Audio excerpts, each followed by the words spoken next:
Let's start now. Okay. I'll be starting off with the science portion. Then after that, I'll pass on to teacher Nicholas to carry on with the math. Right.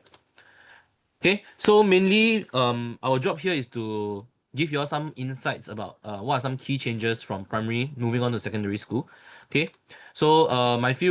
There's a few agenda that I'm trying to bring across today. Number one, show you an overview. At the same time, afterwards, let you know the difference between primary science and secondary science.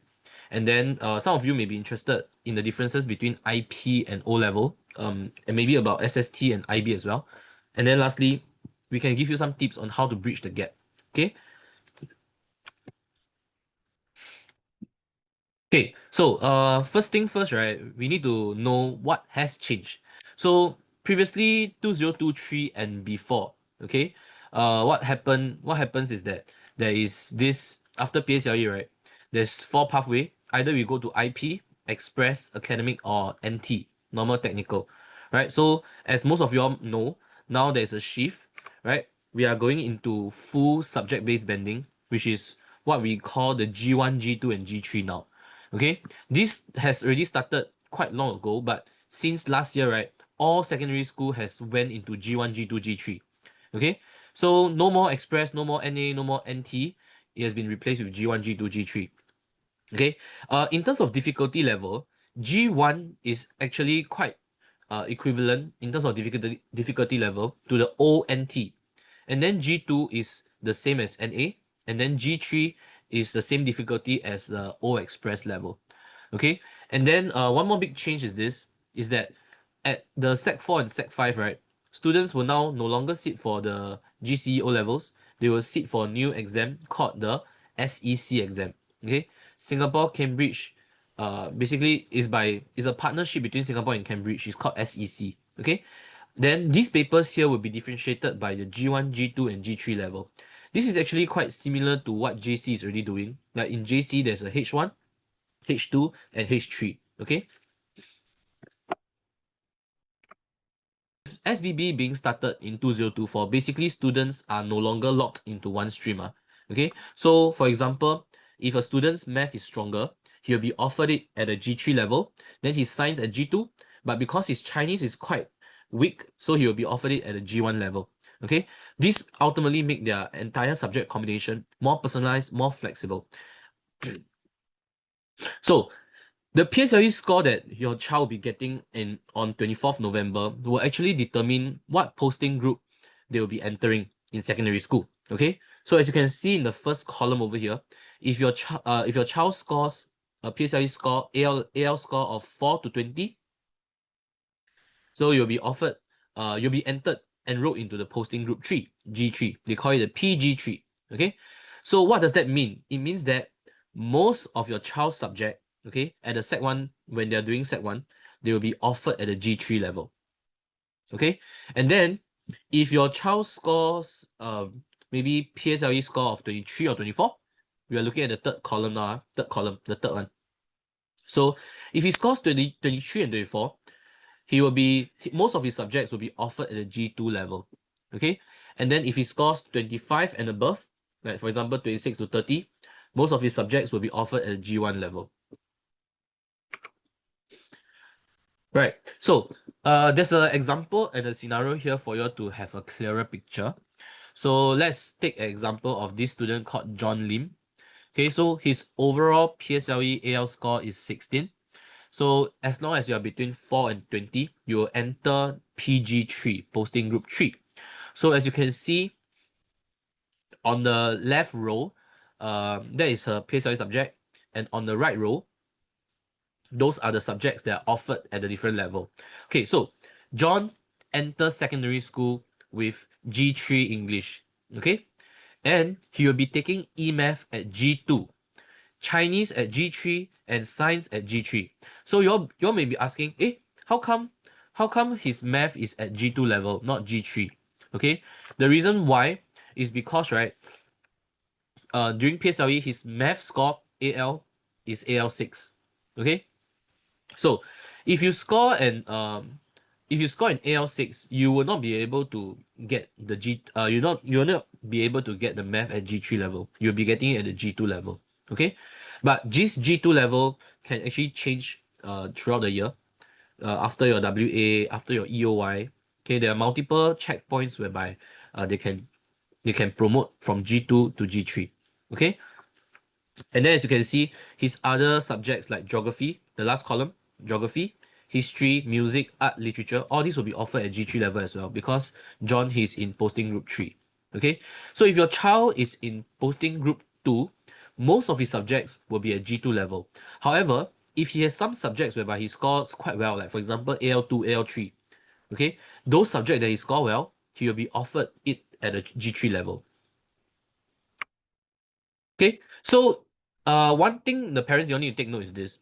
Last time, right, one class will contain all express students, one class will contain all NA students, but now all the classes will be mixed. What do I mean by that?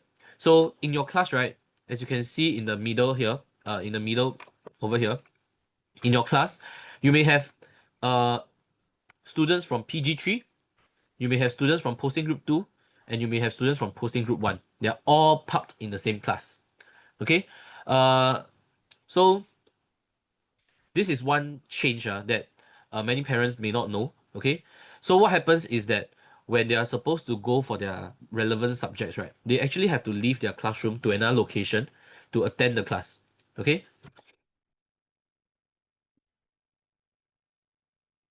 so one question that parents always ask is this: oh, if I am G3, is it I'm forever at G3? If my math is at G2, is it I'm forever start at G2? Okay, answer is no. This G2 and G3, like I mentioned just now, there are multiple checkpoints throughout the year whereby you can actually adjust the subject levels. Okay, so one very common checkpoint is the end of Sec 1, right? At the end of Sec 1, the adjustments can be made after they review your EOY score together with your WA1, WA2, and WA3 score. Okay, so that's one checkpoint whereby they can adjust your G levels. And from G2, yes, you can promote to G3, okay? But that also means from G3, if the teacher deems that you are unable to cope, you can actually drop from G2, G3 back down to G2, okay? And then one more checkpoint is the next one at the end of Sec 2, there's a final adjustment here before the subject allocation exercise, okay? So what happens is that the students they have to choose their subjects, okay, and then at the same time they have to submit a request to adjust their subject level. Once you are in upper secondary, okay, there will there will be no more changes to the G levels, okay, and mainly changes made will only be the best interest of the students, meaning to say the school will actually recommend the student to drop the level, and there's no promotion. Okay, and usually these decisions of like changing of G levels will be made together with the parents. Okay, usually kick-started by teachers recommendation.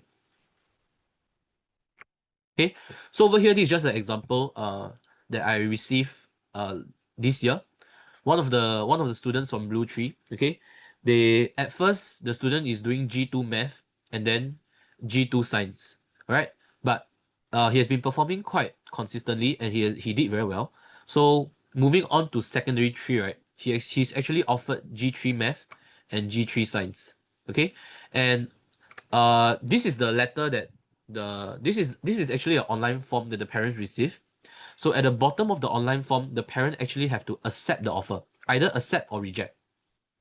Yeah. So if let's say the parents accept the offer, then yes, congrats. Your child next year he'll be taking G3 math and G3 science.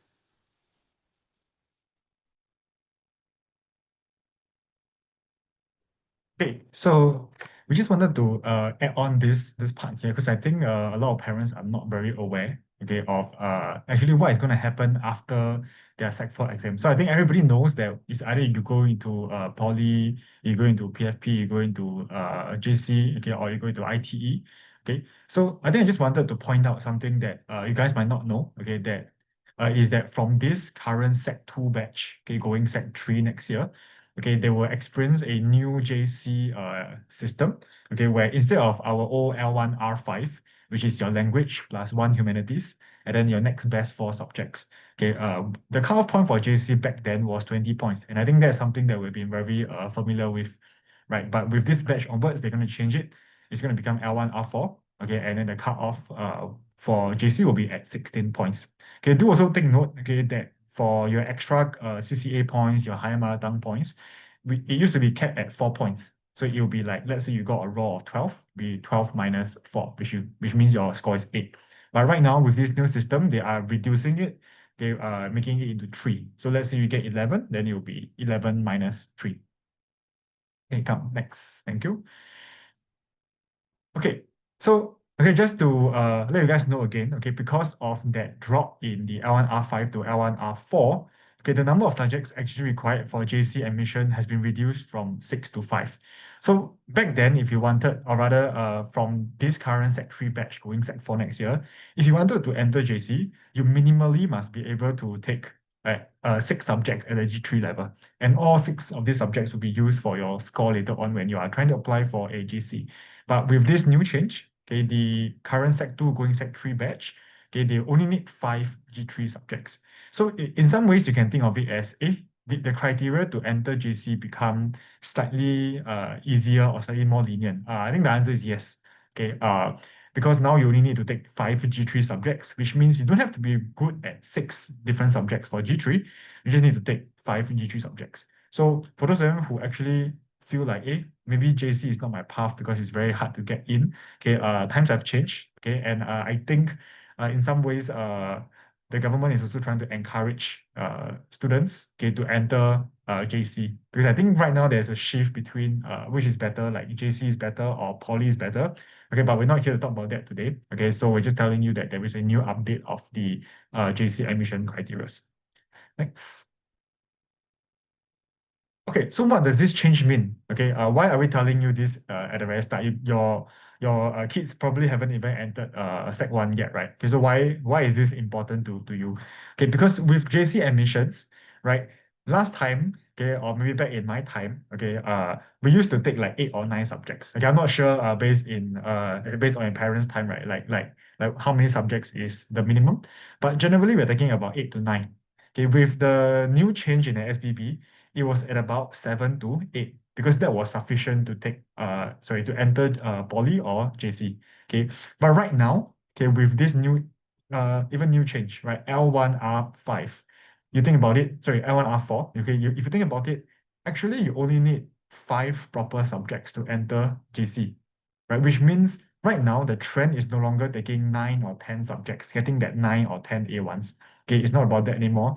It's really about reducing and being focused with your 7 subjects, which is right now the recommended number of subjects per student.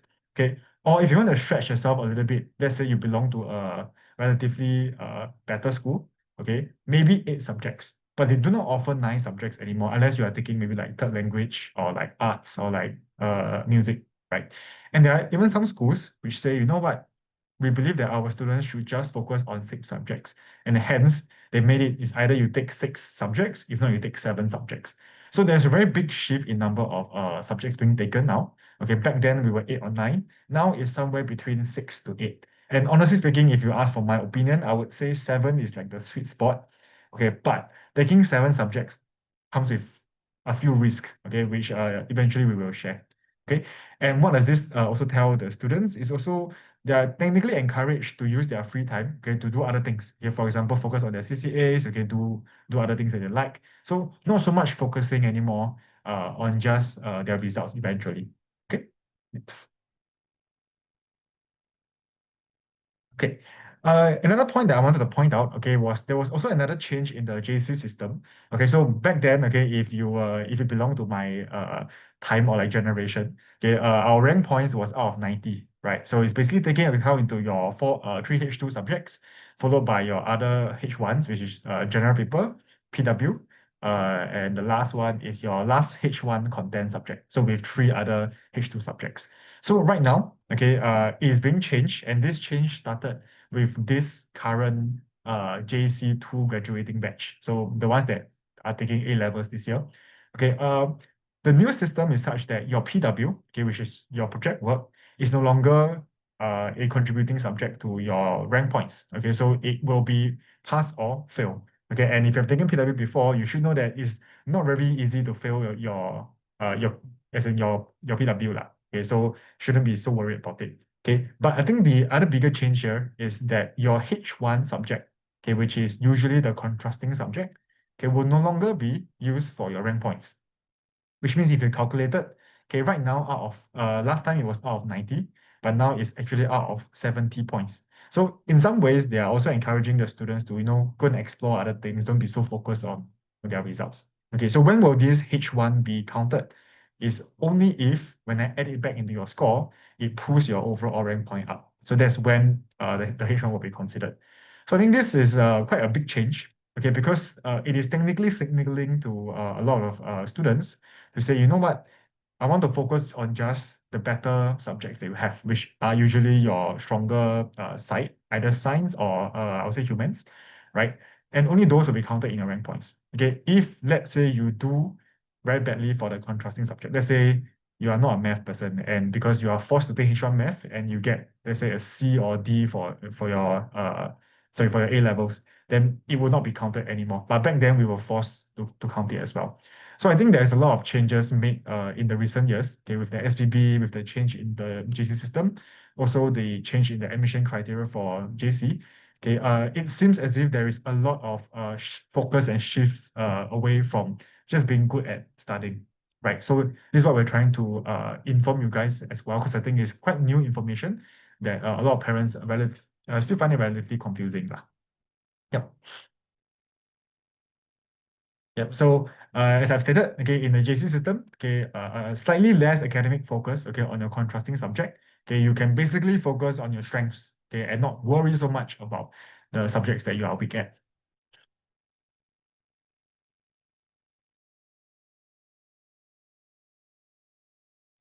Teacher Ming, you're muted. Okay, so the JC portion is over. Let's come back and be focused regarding the differences between primary and secondary science. Okay, so first thing first, in secondary science, right? For lower secondary science wise, the syllabus is actually broken down into four main themes. We have diversity, interaction, models, and systems. So you can see that there are some red color hashtags that's indicated there. Those hashtag uh is basically because in primary school, your child probably have learned something similar before. Like for example, sorry, those red color hashtag means that there's gonna be many more new things, okay? Many more new things that your child need to go and learn. For example, in Sec 1, a lot of students will actually struggle with light. Okay. In primary school, when they learn light, it's under light energy. They don't really learn light on a standalone. But now there's a topic called ray model of light. Okay. Then there's other topics like, for example, forces, also a standalone. Then the biggest change in secondary school definitely is the introduction of the chemistry portion. Like for example, chemical change and also element compounds and mixture. Okay, so these are the four main themes, and usually textbooks um, are organized according to these four themes. Okay, just to give you an example of this topic on cells that is taught in both primary and secondary level. Okay, so in general, right, for the primary level and the secondary level, we can see there's a clear increase in depth of the content. Okay, in primary school, it's just a very simple, okay, identify the cell part, identify the function, okay, and there are only a few cell parts, and they have to compare animal cells and plant cells, right? In the secondary level, there's a lot more cell parts now that will be introduced to them, and also there's an introduction of microscope, and there's this thing called the cell model, whereby they use a generic model to represent many various forms of cells. And also, they need to know things like level of organization in multicellular organisms and stuff like that. And lastly, specialized cell. So specialized cells basically means they will zoom in into specific cells that helps our human body to function. Like for example, your nerve cell, blood cell, muscle cell, gut cell, and root hair cell. Okay, and also your red blood cell as well. So this increase in depth is going to be quite jarring for some students because at the primary level you can see that it's just like a touch of the surface. Okay, but once you reach the secondary level, there's a lot more information, and they have to know all this information in their head. Okay, either through a lot of practice or either by memorizing. And when it comes to questions in general, definitely a higher level of analysis is required. Just to give you a example of this question here for part A, there's two there's two diagram here. Basically, the student is supposed to compare them and then see how does this difference in the structure affects the function. Okay. Uh, in terms of answering techniques, okay, over here at Blue3, we usually have like we prepared a certain answering technique to help students to confidently answer this kind of open-ended question. Okay, it's called the ICE method. Okay, I stands for identify the concept. C stands for compare the relevant evidence, and then lastly is the effect on the function. So this ICE method that we teach the students, usually we will teach them exactly when they can start using this answering technique for what kind of question. Okay, why do we implement this in our lessons is because we always see students struggle to answer open-ended questions. They do not know how to even start writing. And maybe it's quite funny. Like for example, during the first month, they answer an open-ended question this way, but 1 month later, I give them the same question, then they realize that they will answer it in a different manner. It's the same type of question, but why do they answer it differently at different points in time? It's because they do not have a fixed structure. Okay, so having a fixed structure is important because especially in secondary school, a lot of marks are only given when a clear structure is given and also it hits the keywords. Okay, next we'll be sharing some differences between O level and IP science. Okay, so some of the students who score better for AL for PSLE, they will actually consider IP, right? So you need to know for IP wise, the questions require deeper analysis, greater detail for explanation. Some of the questions can be very, very non-routine. Like they will definitely ask you things that are not inside the textbook and requires you to read up on your own. Okay, and the learning wise, right, is very accelerated. Many topics will be actually covered. You'll be surprised some topics can be covered just within one lesson. Okay, and some topics you are required for IP students, you are required to self-learn. Okay, the teachers will not teach, you are required to self-learn. And then if you have any questions, then it will be discussed during tutorials. Next, content-wise, right, the IP go one step further in terms of the depth. They got new formulas that some of the normal G3 students who are in the O-level track, they will not learn. Okay, and there are extensive real-world applications that is introduced to them. Curriculum structure-wise, right, okay, I would say at the end of the first 4 years for both O-level stream and the IP stream, they will be the same, alright? But the main thing here is this, the IP stream actually bring down and introduce some upper secondary topics early and also A-level topics early. What do I mean by that? For the IP students, right, in their first year of study, they may be learning things, they will be learning year 2 stuff. Okay, and then same is using the same idea when they're in the sec 3 and sec 4 level, right, they may be learning some A level stuff. So basically all these harder concepts are actually brought down earlier to be introduced to them at the earlier stage. Okay, and one thing you have to know is that IP resource is quite limited, right? And you will notice if you go to Popular and stuff like that, when you go and buy those IP assessment book, IP notes, IP guide, you realize that there is no one standardized IP resource because the fact is this, every single school, their IP syllabus are all different. Okay, as of now, after a few years of collation, for the science department, we can say that there are some schools. We found out that there are some schools that are quite similar, but there's no one school that is the same as another. Okay, everybody's IP syllabus is all different. So resource wise, is going to be quite limited. Okay, compared to the O-level track. Okay, this is a sample of a IP question. Okay, some of you look at the picture of this. This is an eye, okay? This is actually a zoom in magnified view of an eye of a zebra fish.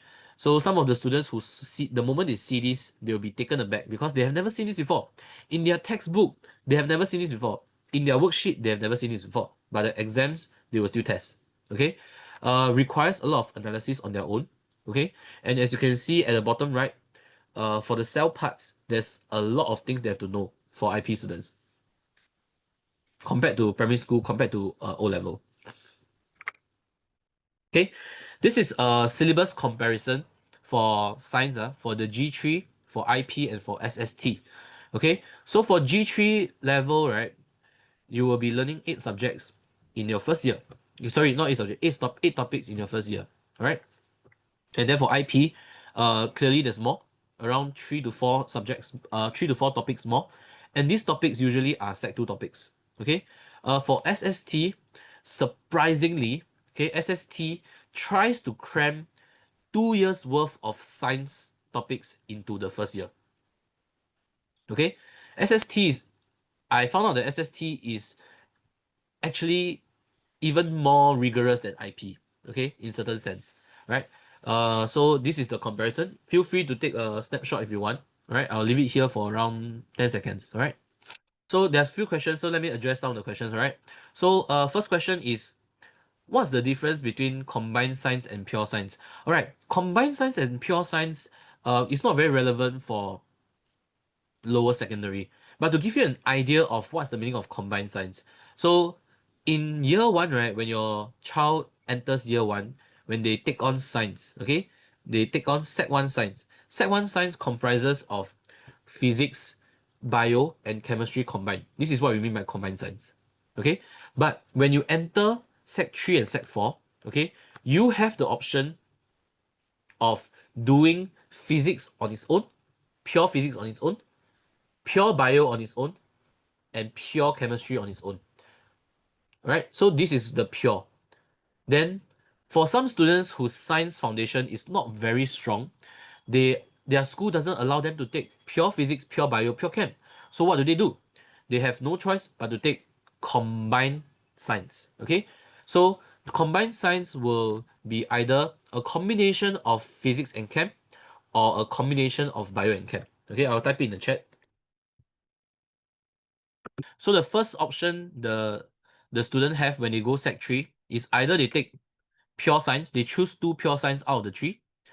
Second option, they can take combined physics and chem. They can take combined chemistry and bio, or they can take option 4, they can take three pure sciences. So what's the difference between combined and pure? In terms of difficulty wise, right, combined is definitely much easier. Okay, because the difficulty wise will be halved. I would say the difficulty will be halved. All right. But the thing is this: if you take 2 pure sciences, that 2 pure sciences counts as 2 separate subjects. So you can get a A1 and A1. Okay. But for combined science, the word combined means that it's only one subject. So you will be studying physics and chemistry, but when you take the exam, when you get your score, you can only get one A1. So that's the downside. Okay, and one parent asked SST. Oh, SST is a School of Science and Technology. So usually they have to enter through an interview lah. Okay, this is for students who um like to explore the route of engineering. Okay, usually they will try SST. Okay, so in general, IP from everybody's understanding is that yes, it's tough, right? But there is also a good thing about IP, right? Because everybody know that it will skip O level. Okay, so let me go through some of the pros and cons of IP. So this is in my opinion lah. Okay, so of course the first thing, earlier inclusion of higher level topics. So students are introduced to tougher topics at an earlier stage. So it means that they have more time to prepare to master this high level topic, right? And then the second thing is this, they skip O level. Okay? They get to skip the O level stress and straight away just prepare for A levels. Third point, greater non-academic emphasis, yes. So there's going to be a lot of field work, a lot of attachments, a lot of projects, a lot of like real world surveys and stuff like that that helps to prepare them for society. Okay, all these things are non-academic focus, so it helps to build their character and development. Okay, uh, definitely a lot of support to help to develop their talents, taking up leadership positions, industrial attachments even, and also they they always encourage them to pursue their interests. Okay, and a lot of initiative in the school is actually student led. Okay, because they want to give them a chance to organize things, organize events, lead things, gain some leadership experience, right? The cons of IP, okay, is definitely you have to know IP is not suitable for everyone. I have to put this out to every parent. It doesn't mean that if your child score very well for PSLE, it means that he or she must go to IP school. No. Okay? IP school is definitely not suitable for everyone. Okay? And the skipping of O level can actually be seen as a cons as well. Because when you skip O level, you skip that that phase whereby you have to prepare for the exam. Actually, taking O level helps to prepare you for exam stress. Okay, if you manage to skip O level, yes, good for you. But what if when you reach A level, because you don't have the similar stress previously, then maybe the child may not be able to perform well for A level. Okay, for IP, one thing is there's less structure in learning. Okay, it's very exploratory in nature.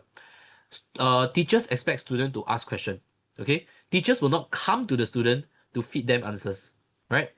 And one very important thing is this: for IP students, a lot of them feedback to us, how come you all need tuition? Is because right they realize that once momentum is lost, it's really very hard for them to catch up on their own. The school doesn't wait for you. Okay, the moment you lag behind, this thing will snowball and snowball and snowball, and then they will realize it's so hard to catch up. Okay, so they have to seek external help. Okay, highly stressful environment requires extreme discipline and time management to juggle multiple commitments. Okay, and like I mentioned in the previous slides just now, it's actually quite difficult to find the right academic support. Okay, so at Blue3, how do we bridge the gap between primary and secondary? Okay, so over here, good news, we have 100% in-house revamped curriculum. This is just a glimpse of how our notes look like for the secondary one students. Okay, very colorful, a lot of tables, information has been condensed nicely for the kids. Okay, and we have our workbook. Our workbook is our workbook is dissected into different levels to help the student with progressive learning. So we on the left side we have foundation level worksheet, we have intermediate level worksheet in the middle, and on the right side we have the advanced level worksheet for students who want to challenge themselves. Okay, and then we also prepare cheat sheets for our students before their exams, and at the end of every term, there's usually a term review. Okay, this term review here is something that the students have to do, and then so that the teachers can help to assess where the student is standing at the end of the term, and usually we will use this to as a feedback to the parents. Okay, to see whether the child is performing or not performing. So in general, the science lesson at Blue3, right, we adopt a kind of pedagogy called explore, explain, extend. Okay. In our explore portion, right, we take pride in our explore segment. Why? Because we have a lot of hands-on experiment. We conduct a lot of experience because we believe that students will learn best through hands-on experience. Okay. So after they were to explore all these activities, then we will move on to the next step, which is the notes, which is the explain portion. Okay, and after explaining, then this is the last portion called extend. Extend means that we are trying to build independence in student, okay, so that they can uh master the topics by practicing questions and stuff like that.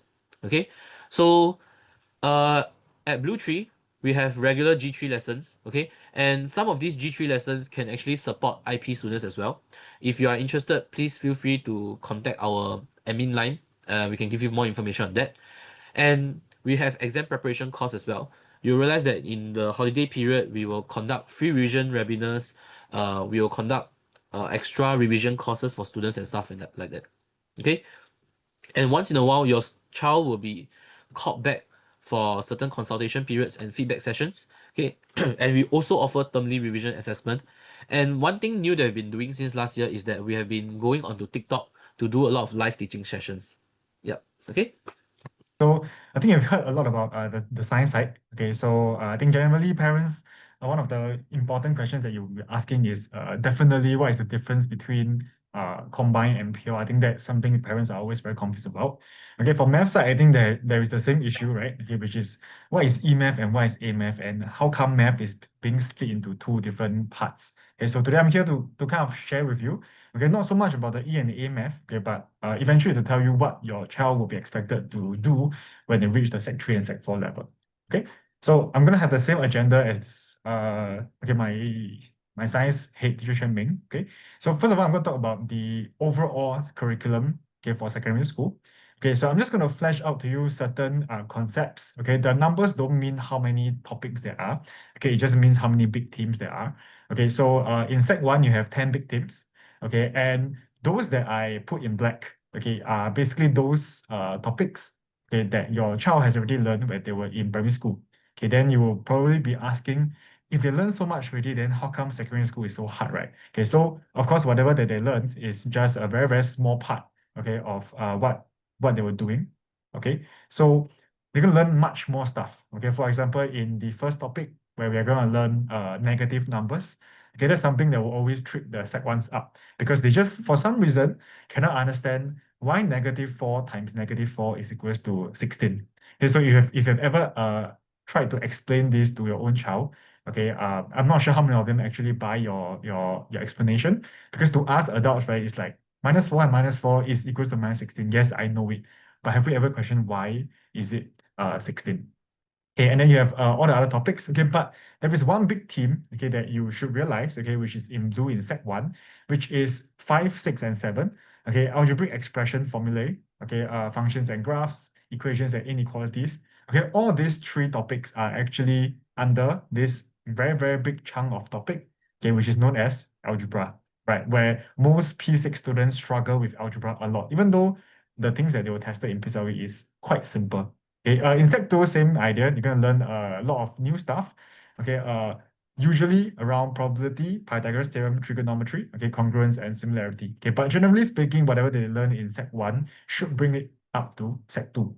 Okay, and eventually when they reach Sec 3 and Sec 4, okay, at the top right, they get to choose, do I do just E-math or do I do both E-math and A-math? Okay, so E-math is a compulsory subject, A-math is an optional subject. Okay, but depending on school, some schools will make it compulsory.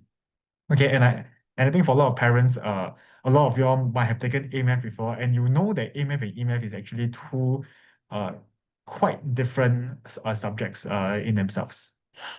Okay, so going on to the key differences between primary and secondary school math. Okay, so just to take a look, okay, at the left-hand side and the right-hand side. Okay, I think you should be able to tell which one is primary school, right, and which one is secondary school.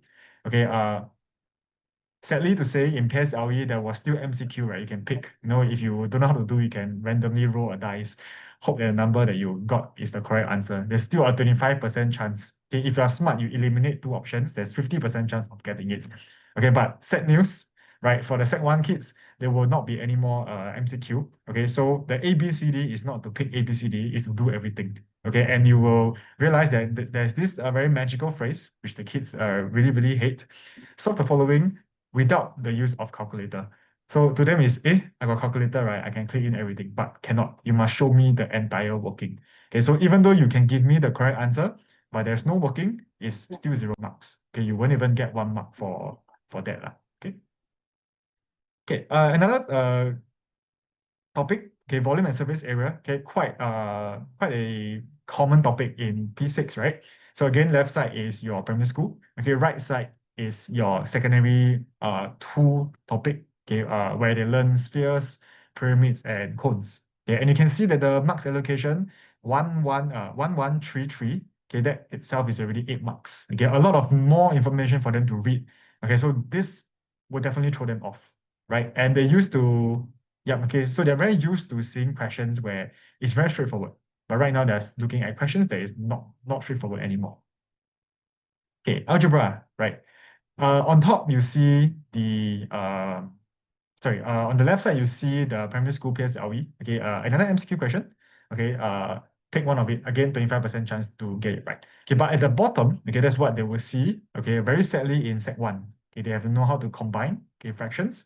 They must know how to simplify fractions. Okay, and a lot of students will struggle with this. Okay, and I think one reason why they struggle with algebra is not because algebra is difficult.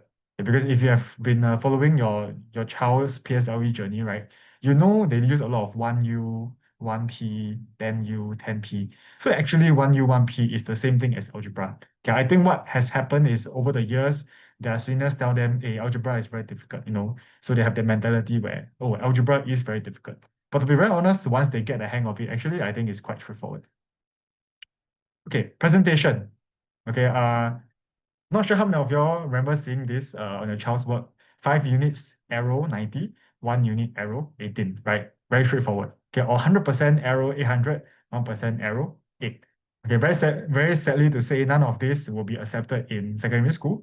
Okay, because the arrow, right, that was being used in primary school, okay, does not actually means what the primary school teachers told them, okay, which usually they will say, oh, the arrow just means represents, right? Or it's like equals to. Okay, but this arrow, okay, they will eventually learn this in Sec 3. Okay, it actually means tends to or approaches. So it's not really equals to, it doesn't really mean represent. Okay, and if they were to present, they are working on the left side. Okay, they will get marked wrong for the way that they present. Okay, so what you will see is something like that on the right side. So that is called proper presentation, and they have to really write out the steps.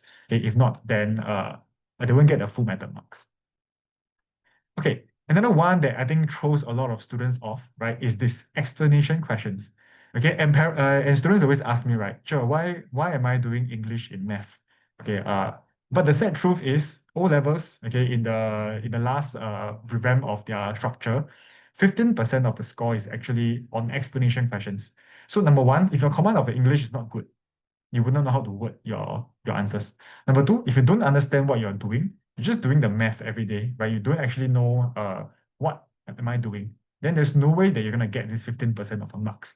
Okay, and for some context, usually 85% to 90% is where the A1 is for their O levels. Okay, so if you forgo this 15%, the risk of you the likelihood of you getting an A1 eventually is not gonna be very high.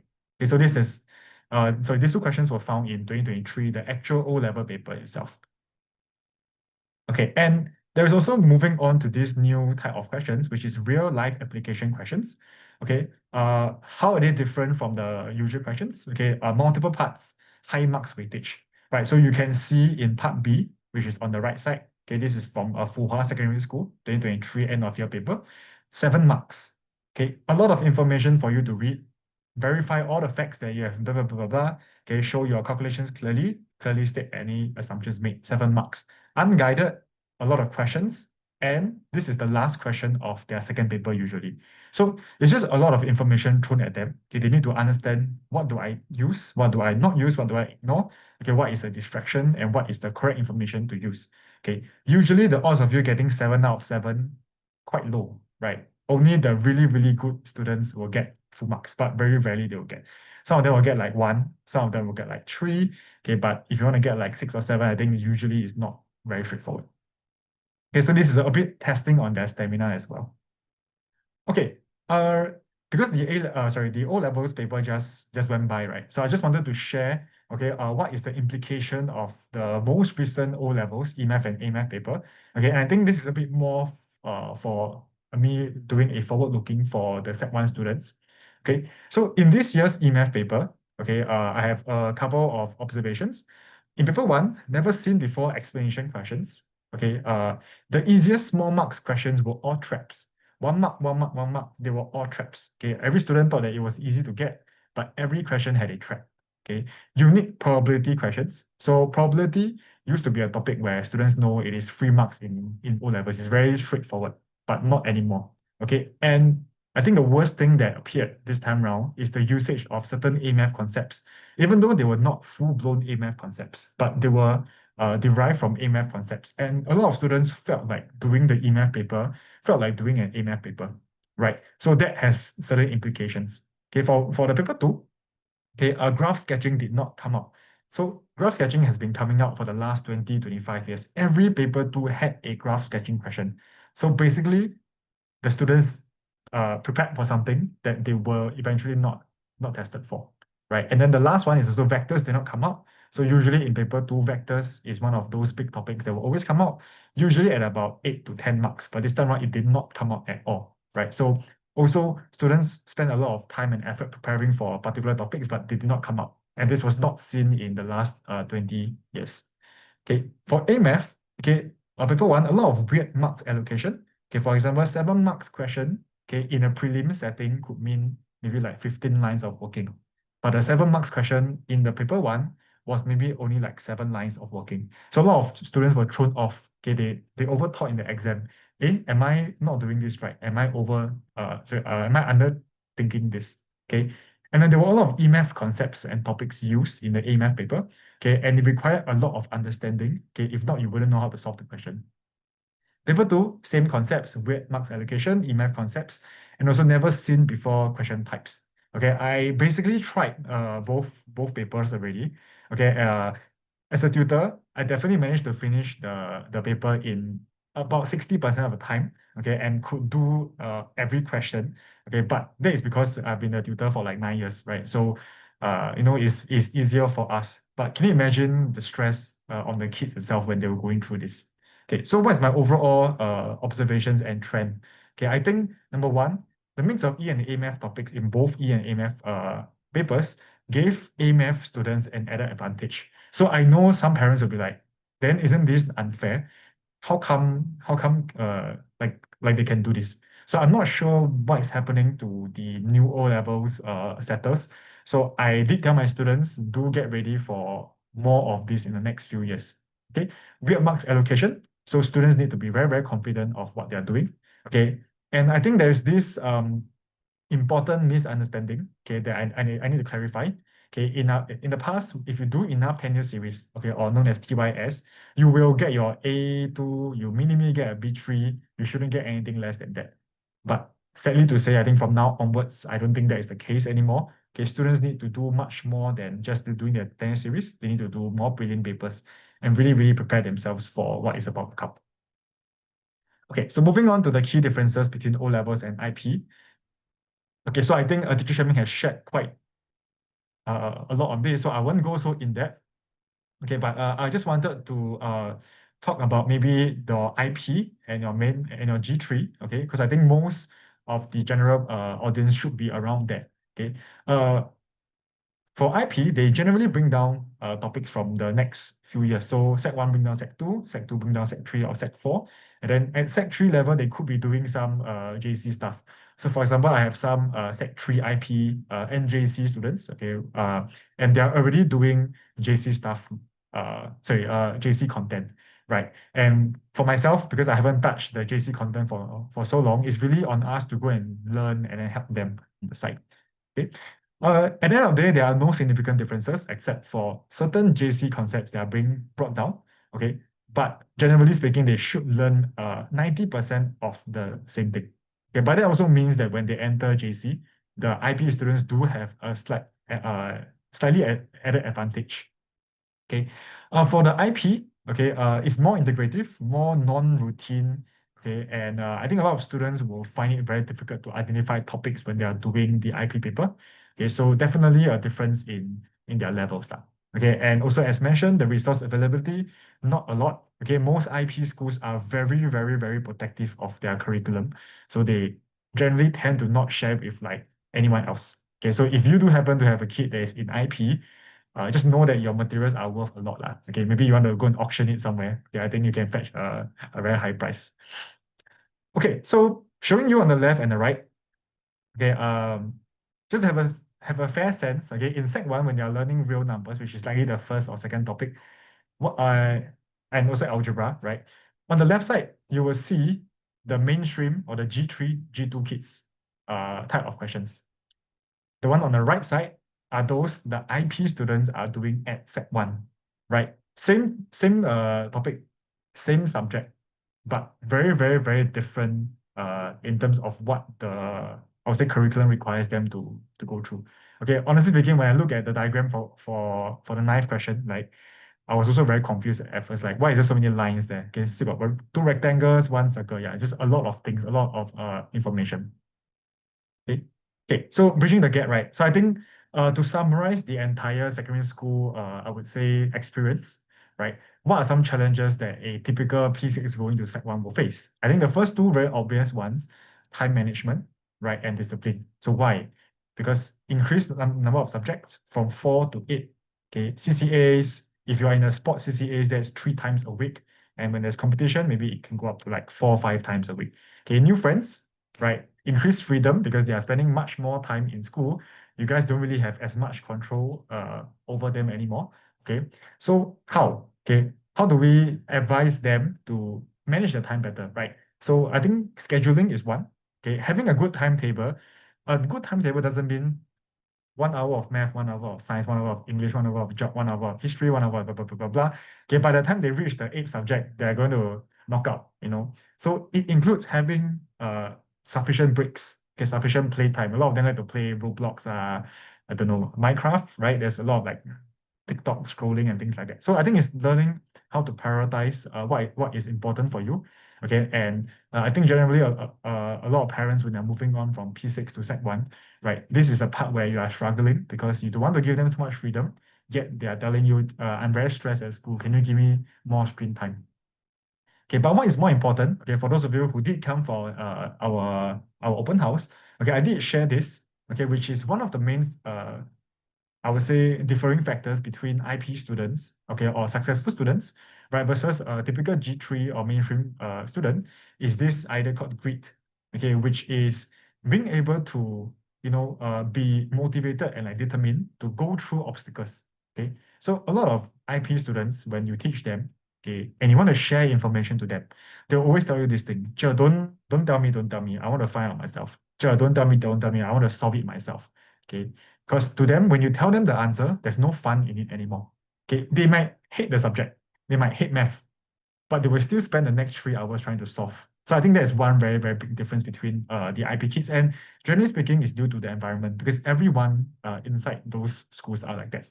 Okay, so I think it's important to inculcate a good attitude and a mindset and to remember that secondary school is definitely a marathon.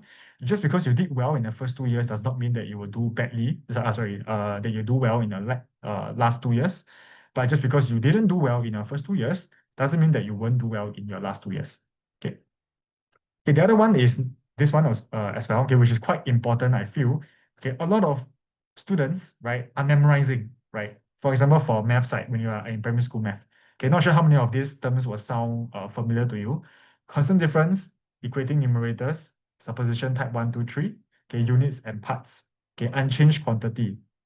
Okay, so if all of these things sounds familiar to you, okay, or to your child, okay, I can assure you in 6 months' time, they will forget everything. Okay, why? Because in PSLE, most of them, okay, unless you have been constantly AL1, right? You are just memorizing math. Okay, you're not really understanding what you're doing. Okay, and I think that is one big mindset that the kids have to change. That when you come to secondary school, it's not really about memorizing anymore. It's a lot about understanding. If you can understand, right, you will realize that the amount of revision that you have to do is significantly lesser. Okay, but if you memorize and memorize and memorize, then I don't think that is really the way to go per se lah.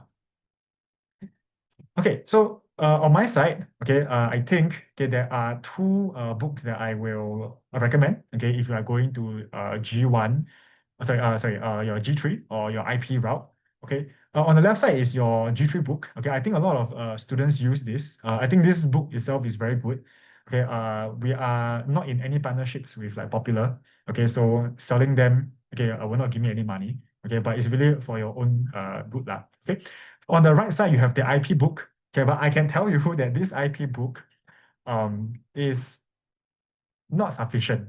Not sufficient because while they do go into a bit more higher level stuff, but when you compare this book to the IP notes, this book is not enough lah, yeah, basically. So the kids are still pretty much quite reliant on the school notes. Okay, and as what was being mentioned earlier, the school teachers usually don't teach them very in depth. They will just say, okay, I'm going to teach you this small part.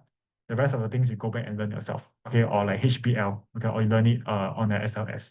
So a lot of no more hand holding learning is really a lot on the IP students. Fundamental math is this Yes, this is also applicable to the G2 students. So generally speaking, all G3 materials are, I would say, good for G2 students. Okay, I think it's just knowing what particular topics that the G2 students are not learning, and hence you don't do those topics as well. Because I think a lot of times when you're assigning homework to your child, you will just say, do everything. But maybe there's a specific part that they didn't learn it. Yeah.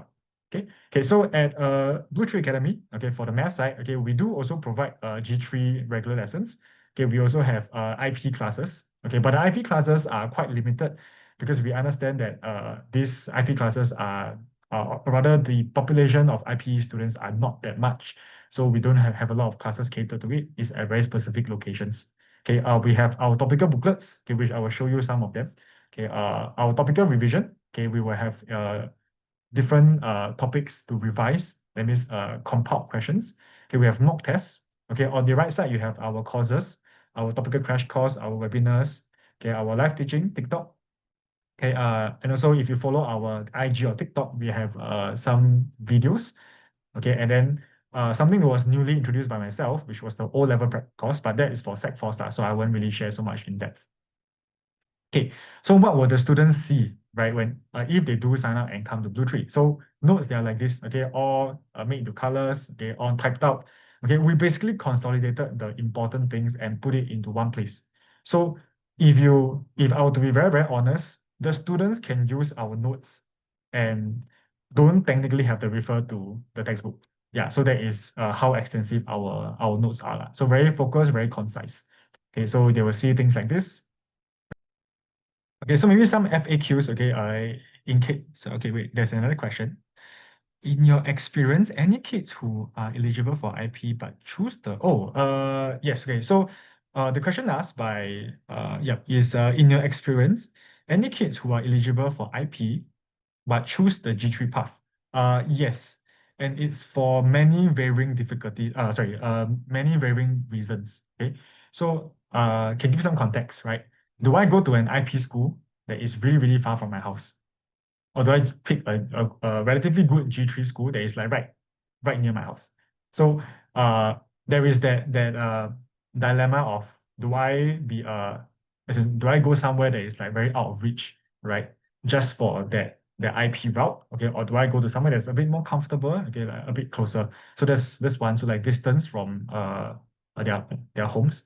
Okay, another one is I have this student who is in SCGS, okay, Singapore Chinese Girls School, and she was being offered IP when she was going from Sec 2 to Sec 3. Okay, but she rejected it. Okay, the reason may not be the most common thing. Okay, it's because for SCGS, if you accept the IP path, you can only go to one JC unless you do like extremely, extremely bad, which is to go to EJC, okay, which is Innova Junior College. But she said, I don't want to go to EJ. So she rejected. Yeah. So and I think because some of them might also have like siblings who are older. So when you hear horror stories, generally speaking, you might not want to go into the IP route lah. Yeah, but I would say for those of them who are strong, we definitely will encourage them to go into IP because I think generally speaking, that's where they start to flourish a bit more and have more connections and know more things. Yeah. Personally, right, I also have students who did very well for PSLE. And then the parents was talking to me to discuss whether or not should she put her daughter in IP or G3. So after the discussion, right, what the parents' main takeaway was that she wants a structure for her child because for the IP side, it requires a lot from the students side to actually go and catch up on things and also go and find out a lot of things. It's actually very student driven. But the parent deemed that it will be very stressful for the student if let's say everything is student driven. So they want to seek more structure. So they prefer the child to enter O level, the O level route. Okay. And there's another question. Must the four G3 subjects consist of either math or science or both? So this one really depends on what course you are trying to enter in poly. Okay. So last time, right, for the two batches before, students need five G3 subjects to even enter poly, But now they reduce it to four. Okay. Because right now you can use you can use G2 The fifth one will be covered by a G2 subjects. Okay, so when I say enter poly, I mean enter poly via the normal way, which is enter poly, the 3 years poly program. Okay, for those students who don't have 4G3, who don't have 5G3 subjects, who cannot enter poly via this route, they actually have another option called the Poly Foundation program. Okay, so for students who don't have 4G3 subjects, they can go poly via the Poly Foundation program, whereby they need to attend an additional year of Poly Foundation. Afterwards, then they can enter poly for the 3 year course, for the 3 year program. So it means that for those students, they have a total of 4 years spent in poly. Okay, there's another question. Will a student from G3 path face difficulties in JC since IP students are already better prepared for it? Okay, so I think it depends, right? So of course the IP students will have a head start because while the Sec 4 students are preparing for their O levels, right, doing their prelim, doing their exams, the IP kids they're actually pre-learning the JC stuff. So in terms of content knowledge, yes, definitely the IP students have a bit more, right? But what the O-level students have is the experience of taking a very major exam that will Stressful determine exam. whether, yeah, okay, a very stressful exam. Okay, they have been through this thing. They have been doing exams for like the last 2 weeks. Actually, it's still ongoing now. It started on 17th October. It's going to last until 10th November, right? So one thing that my JC teachers friends say is this. In the first year, you realize that all the IP students will always lag behind the G3 students who enter via O levels. Why? Because they have that kind of grit, okay, where it was being molded through taking O levels. And a lot of them are more used to saying, okay, I need to start studying a bit more consistently. Whereas the IP students, because generally speaking, they are quite smart, right? So they tend to study very last minute and still do well, right? But the fact in JC is you can no longer study last minute because the content is so much, right? If you study last minute, you realize that, I cannot finish anything. So will they face difficulties in JC? I think for G3 students, definitely will, right? But I think a different set of difficulties that they will face compared to the IP students. Yeah. But I think it really depends on which JC they enter eventually lah. Yeah. Also, for G3 students who go JC, right, they will be, when they enter JC together with the IP students, everything will be taught again. It is just that the IP students, previously when they are in their year 1 to year 4, they are already exposed to some of the topics and concept from JC. Okay, but when they enter JC, they still have to learn everything again because it is not possible that they will teach the IP students all the JC stuff. Then if not, when they go up to JC, what do they learn? Yeah, then they will even become more complacent, so they will not do that. Yep, no worries.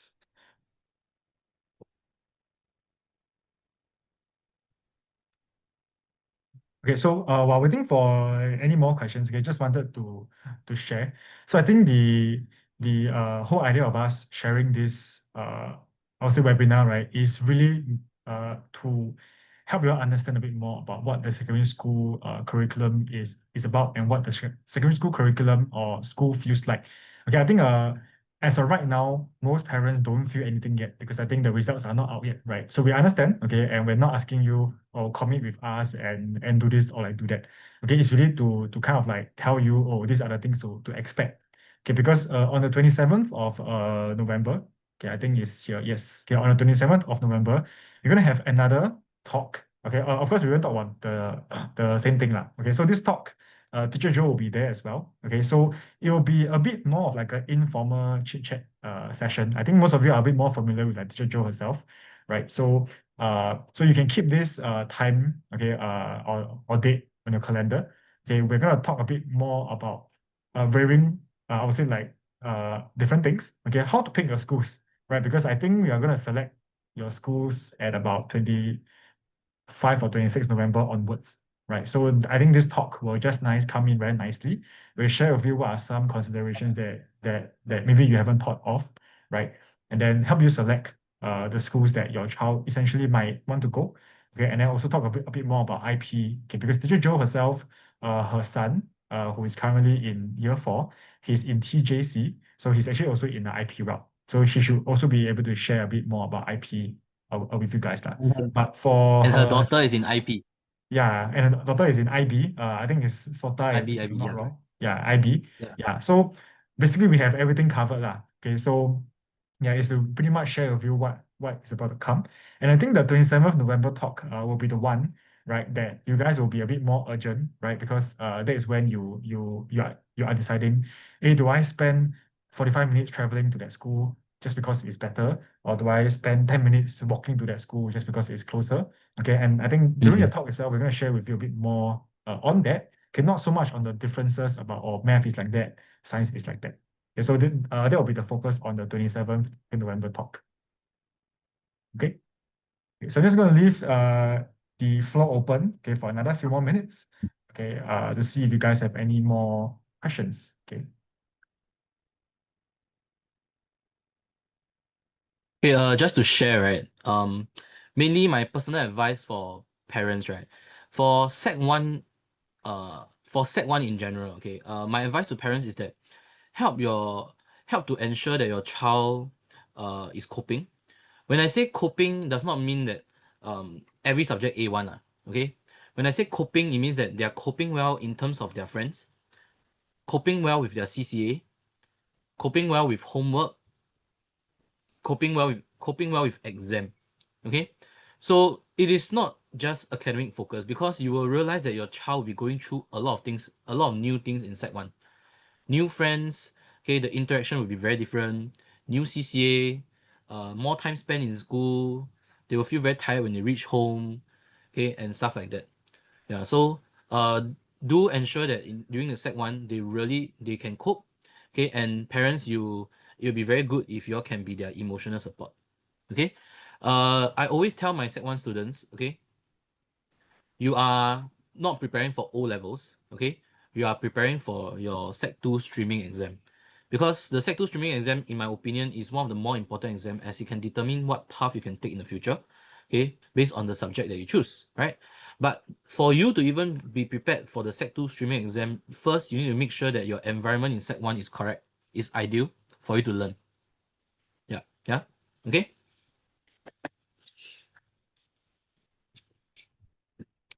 Yeah, and also to just add on, okay, in case you don't know, okay, how do they select which subject combination, right, that they're gonna take is largely determined on a few factors. Okay, I think the first one is your overall percentage. So there was a school, right? I won't name the school. Okay, they said for you to take 7 subjects, okay, which is quite little already, 7 subjects, you need an overall of 70%. Okay, which means if you don't get an average of A2, okay, so 70% is A2 in secondary school, okay, you are not eligible to take 7 subjects. Okay, and what is the implication of that? The implication is you only take 6 subjects, right? So 6 subjects, you have 5 subjects that are already fixed. So you have your English, you have your mother tongue, you have your chemistry, right? You have your E-math, okay, and then you have one compulsory humanities. So that begs the question, right? Eh, if I only take 6 subjects, then what is my last one? Is it going to be A math or is it going to be one of the other science? And if I want to take A math, that means my science has to be a combined. But if I want to take pure sciences, then I only take E math, right? So either way, taking 6 subjects is actually quite risky in my own, I would say, opinion. Okay, but that is a very specific school.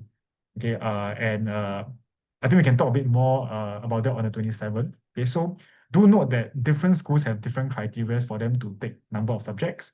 Okay, or the subject itself. So, for example, some schools who are very strict for you to get A math, your overall percentage, not just the final exam, must be 60% for math. Then you can take A math. If you are 59.5, sorry, you can't take A math. You can appeal, but depends on your case by case basis. See whether your overall results is good enough for them to even consider you. Okay, some schools are a bit more lenient. You pass math, okay, then you can take A math. Okay, but that itself also has some implications. Okay, whereas you have other good schools, okay, for example, like SCGS, ACSI, everybody must take A math. Yeah, so you have many different schools, and if you have a dream school for your child, okay, or you know that your child has already DSA into a particular school, okay, you can also let us know, uh, like right now, okay. If not, you can also let us know on the 27th, and we can talk a bit more specifically about those schools lah. Okay, so this is just added information to tell you guys that there is many combinations in the different schools in Singapore. Anyway, if you realize that during this period of time your child is super free at home, right? Do just send them and try our head start. Okay, our head start lessons, be it the science head start or the math head start, okay, you'll be very fun. And at the same time, they'll be exposed to some of the things that we'll be learning in Sec 1 at the earlier stage. Okay, it helps to keep their engine going and stay motivated for Sec 1, basically. Okay, we have one school, Nanhua. Okay, Teacher Ming, do you know anything about Nanhua? Nanhua, it's a very scary school. Why? Because for science, I'm not talking for math, I'm talking about science. For Nanhua, right, the science for year 1, Sec 1 and Sec 2, it's super easy. It's super easy. Like the students find themselves, how come I never study much? I can score A1, A2, A1, A2.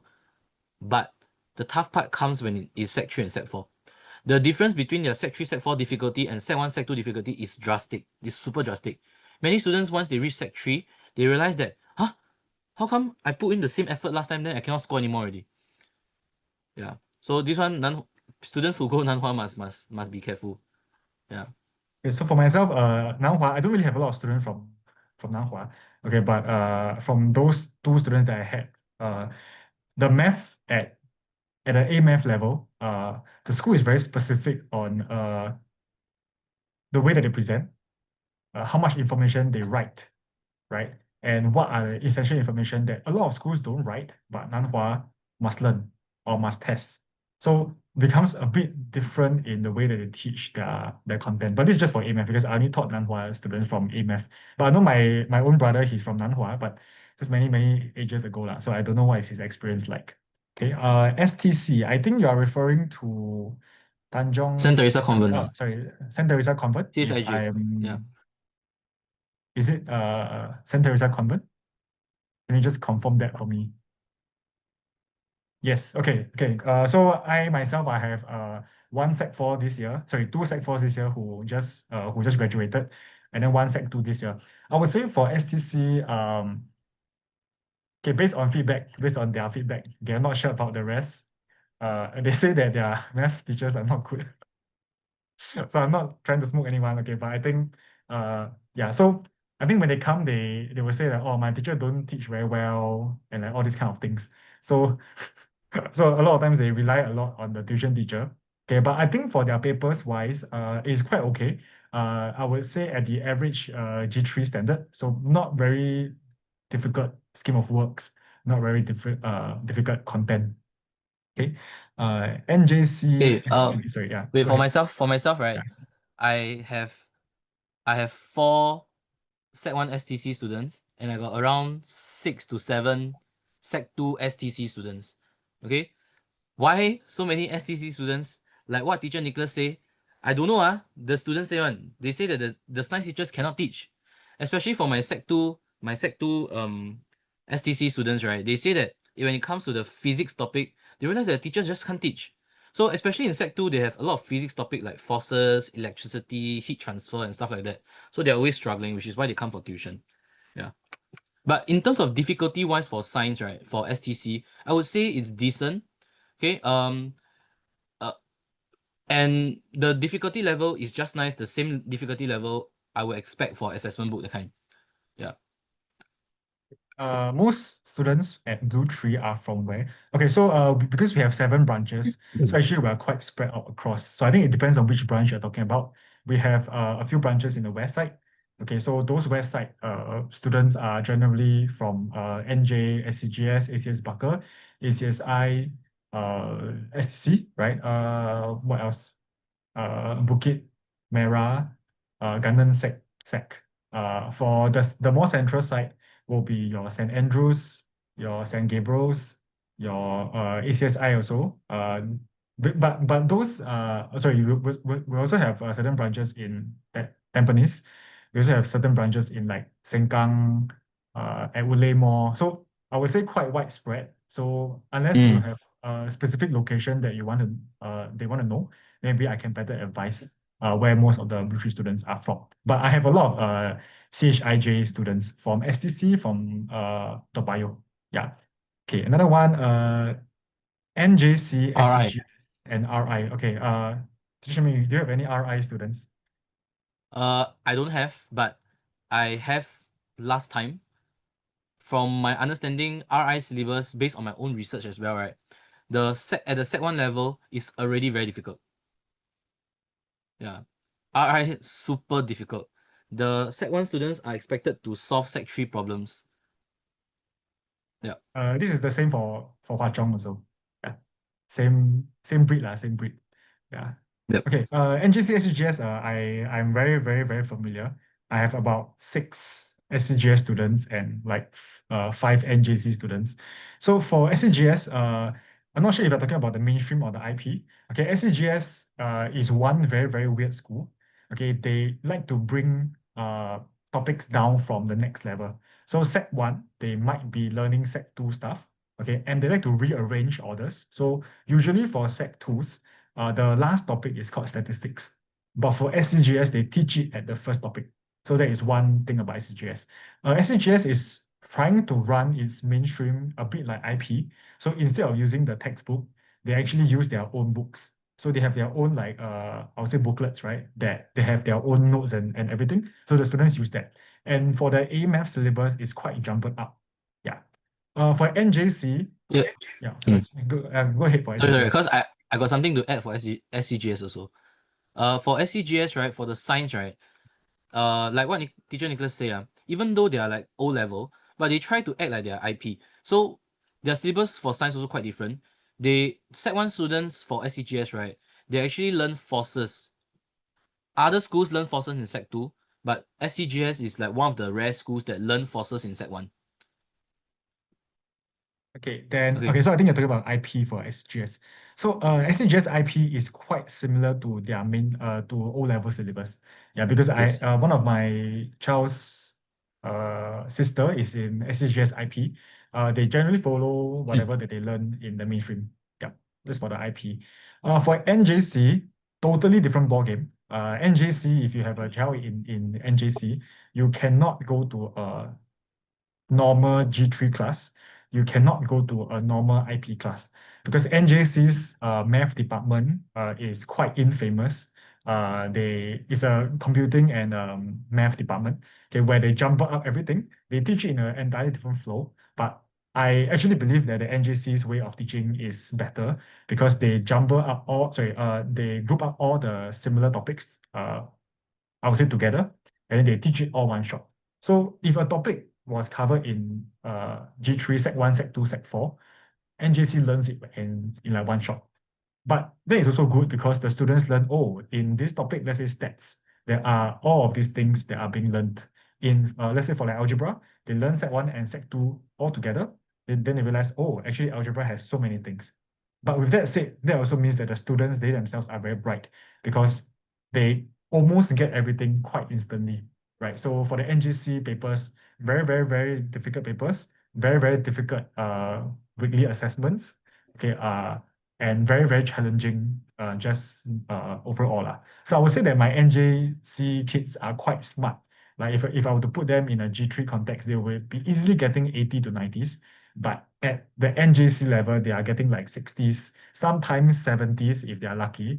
If not, it's maybe like mid 60s to mid 50s. And that is considered quite good already if you are in NJ. Victoria School, like Teacher Shen Ming said, quite standard. Yeah. Not much differences in their syllabus. Yes.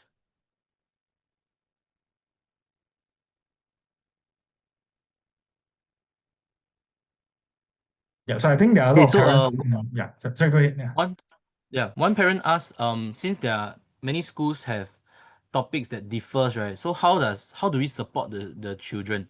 Okay, I answered that already. So let me answer it live lah. Okay, so basically at Blue3, what happens is that we have our own in-house curriculum, right? And our curriculum follows a certain lesson plan. This lesson plan is um devised and developed by us after studying majority of the school's syllabus. Okay, so this is our recommended flow of the syllabus. And then what happens is that because we always study other school syllabus, right? We will know, like for example, you are from VS. Uh, for this topic, you will be learning in term one. Okay, so usually if we were to know this information, we will give additional support to the students um behind the scenes. Yeah, to help them catch up with their school. Yeah, so also because for Blue 3, right, our term starts a bit earlier, right? So we start in December, first 2 weeks. So by the time the schools start on their first topic, we might have already finished about two topics worth. So by the time they start on the first one, maybe we are on our third topic. So usually we should be able to catch, even if the whole web of subjects are being thrown at us. Usually more important at the Sec 3 level, because Sec 2 is still generally quite okay. So as what teacher Xuan Ming shared, if the SCGS girls needs help, then usually I'll prepare them the year before. So I'll tell them, okay, I need you all to come back. But these extra lessons, okay, I'm not gonna like charge you or whatever. It's just really to help you know that, oh, this is what you're going to do for next year. Okay. Another one about NYGH, Nanyang. Yeah, Nanyang also IP school, so very weird scheme of work. They learn very little, I would say, um, for an IP school. I'm not sure why. Maybe they are a bit more focused on like other things. Yeah. So Yes, when I I saw wanted to that, say that. I wanted to say yeah, that. when I saw their scheme of work for Sec 2, Sec 3, I was like, eh, how come like other schools are learning like 15 topics, but they're learning like 10 topics in 1 year? So I was a bit confused because I never taught any NYGH students for long term before lah. Yeah. For Crescent, I can tell you, Crescent, all of my Crescent girls students all have the same thought process. They all hate their school. I don't know why. Yeah, they just for some reason don't like the school. Crescent girls, I would say difficult, especially at the upper sec. Their A math papers are generally very, very challenging. So yeah, so that's for Crescent. But the topics wise, quite similar to a normal G3 school. Yes. Then there's one about Sinmin and Outram. That one I'm not very sure. I think maybe you answer. Xingming I answered already, but Outram I'm not sure. Yeah. Okay, so if you have any more questions about your schools, okay, you can let us know as well. Okay. Yeah. I think when we talk about this topic of schools, I think can tell that a lot of parents already have like a dream school in mind. So you kind of know where you want your child to be lah. Okay, yeah. But for CHIJ Toa Payoh or STC, actually we have a lot even Convent Katong, yeah, there's a lot of students that we have. So a lot of like, alumni. Yeah, so we know their syllabus quite well lah. Okay, thank you everyone. Good night. Thank you. Thank you.